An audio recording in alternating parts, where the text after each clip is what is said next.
യമനിലെ ഹൂതികളാണ് ഇസ്രായേലിന് ഇപ്പോൾ വലിയ തലവേദനയാകുന്നത്. തുടർച്ചയായി കനത്ത ആക്രമണമാണ് ഇസ്രായേലിൽ ഹൂതികൾ നടത്തുന്നത്. ഏറ്റവും ഒടുവിൽ അമ്പരപ്പിക്കുന്ന റിപ്പോർട്ടാണ് ഇസ്രായേലിൽ നിന്ന് വരുന്നത്. ഇസ്രായേലിന്റെ ഊർജ്ജ ഉൽപാദന കേന്ദ്രത്തിന് നേരെയാണ് ഹൂതികൾ ശക്തമായ ആക്രമണം നടത്തിയത്. ഇസ്രായേലിലെ നഗരമായ ഹദേരയിലെ ഒറാത്ത് റാബിൻ പവർ പ്ലാന്റിന് ലക്ഷ്യമിട്ടാണ് ആക്രമണം നടത്തിയത്. ജനുവരി 5-ന് ടൈംസ് ഓഫ് ഇസ്രായേലാണ് ആക്രമണ വിവരം റിപ്പോർട്ട് ചെയ്തത്. ഇറാൻ പിന്തുണയുള്ള ഹൂതികൾ ഇസ്രായേലിൽ നടത്തുന്ന ഏറ്റവും കനത്ത ആക്രമണമാണിത് എന്നാണ് റിപ്പോർട്ട്.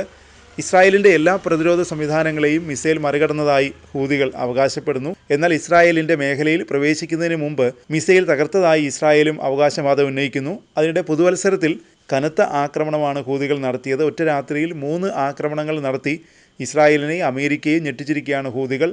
പലസ്തീൻ 2 ബാലിസ്റ്റിക് മിസൈൽ ഉപയോഗിച്ച് ബെൻ ഗുറിയോൻ വിമാനത്താവളത്തെ ആക്രമിച്ചു. സുൽഫിക്കർ ബാലിസ്റ്റിക് മിസൈൽ ഉപയോഗിച്ച് ജെറുസലേമിന് സമീപമുള്ള ഇസ്രായേലിന്റെ പവർ സ്റ്റേഷനിലേക്കാണ് ആക്രമണം നടത്തിയത്. പിന്നാലെ ചെങ്കടലിൽ അമേരിക്കയുടെ യുദ്ധക്കപ്പലിന് നേരെയും ബാലിസ്റ്റിക് മിസൈൽ ആക്രമണമുണ്ടായി. ചെങ്കടലിൽ നങ്കൂരമിട്ടിരുന്ന അമേരിക്കയുടെ USS ട്രൂമാൻ കപ്പൽ ഉപയോഗിച്ച് തങ്ങളെ ആക്രമിക്കാനുള്ള പദ്ധതി അറിഞ്ഞ ഉടൻ തിരിച്ചടിക്കുകയായിരുന്നു എന്നാണ് ഹൂതികൾ അവകാശപ്പെടുന്നത്.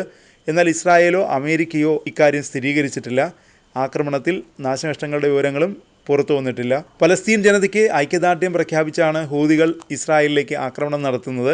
ഇസ്രായേൽ വിമാനങ്ങൾ യമന്റെ തലസ്ഥാനമായ സനയിലെ വിമാനത്താവളത്തിൽ ശക്തമായ വ്യോമാക്രമണം നടത്തിയിരുന്നു. ഇതിന്റെ മറുപടിയായാണ് പുതുവത്സരത്തിൽ തന്നെ ഹൂതികൾ തിരിച്ചടിച്ചത്. ഇറാനും ലെബനനും പിന്നാലെ US, UK, ഇസ്രായേൽ സഖ്യം യമന് നേരെയാണ് ആക്രമണം നടത്തുന്നത്. ഹൂതികളെ അടിച്ചമർത്താനാണ് ആക്രമണം യമനിൽ നടത്തുന്നതെന്നാണ് ഈ രാജ്യങ്ങൾ അവകാശപ്പെടുന്നത്. ഹമാസിനെ അടിച്ചമർത്താൻ പലസ്തീൻ ജനതയെ വംശഹത്യ നടത്തുന്നത് പോലെ യമനെയും കുരുതിക്കളമാക്കി മാറ്റുമോ എന്ന ആശങ്കയാണുള്ളത്. അതിനിടെ ആക്രമണത്തിനെതിരെ ഇറാൻ രംഗത്ത് വന്നിരുന്നു.